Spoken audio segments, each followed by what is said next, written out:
হুজুর, জীবিত ব্যক্তি মৃত ব্যক্তিকে কষ্ট দিতে পারে? পারলে কিভাবে? আর কোন কাজ করলে মৃত ব্যক্তি উপকৃত হয়? আর কোন আমলের সওয়াব মৃত্যুর পরও অব্যাহত থাকে? মৃত ব্যক্তি তো মারা গেলেন, তিনি আর কিভাবে কষ্ট দিবেন? তবে তিনি যদি এমন কাজ করে যান যে তার মৃত্যুর পরে লোকেরা কষ্ট পাবে, তাহলে ওই কষ্টের কাজের জন্য তার ভাগ্যে যা ঘটার তাই ঘটবে।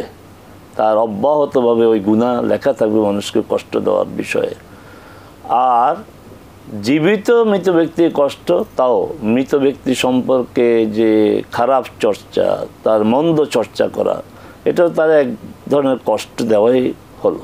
জি, তার অপকর্মের বিষয়গুলোকে নিয়ে কষ্ট পাওয়া কোনো প্রয়োজন নেই। তার অন্যায় দ্বারা যদি কেউ কষ্ট পেতেই থাকেন, এরকম জীবিত ব্যক্তির দ্বারা তো মৃত ব্যক্তি কষ্ট পেতেই পারেন, সেইভাবে একটা কথা বলে থাকি মোহতারাম, এই মানে একটা খুবই মানে প্রাসঙ্গিক বিষয়।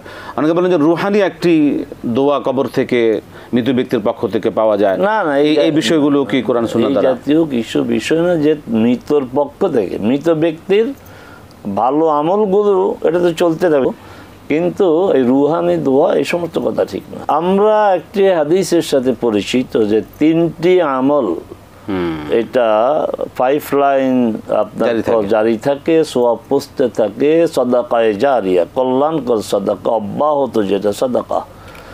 আচ্ছা, আরটি হচ্ছে এমন জ্ঞান চর্চা যার দ্বারা মানুষ উপকৃত হয়। এটাকে ওই কোরআন সুন্নাহর ইলমের সাথে সীমাবদ্ধ করার কোনো প্রয়োজন, এমন জ্ঞান, উপকারী জ্ঞান যেগুলো, যে এই জ্ঞানের মাধ্যমে অন্যরা উপকৃত হয়। যেমন ছোট্ট উদাহরণ দিচ্ছি, যে একজন আরেকজনকে, এই যে সাইকেল আমরা রাস্তায় দেখি না, সাইকেল সারানো শিখালো, এটা টেলেম না। এখন মেডিকেলে পড়ানো, ওটা তো বড় আঙ্গিকে বলবো, আমি রাস্তার পাশে বলতেছি সাইকেল সারানো শিখালো। এখন এই সাইকেল সারানো যে শিখলো, সে এটা দিয়েই তার পরিবার পরিজনকে হালাল উপায়ে পরিচয়, এটা তো একটা এলেম। আমরা এলেম বলতেই কোরআন হাদিসের এলেম, মেডিকেল বললেন, এটা তো অনেক উপরে, এটা তো অনেক উপকৃত।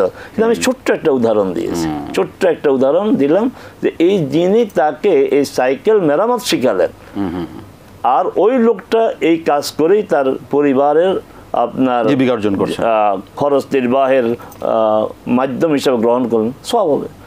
আর আরেকটি হচ্ছে নেক সন্তান।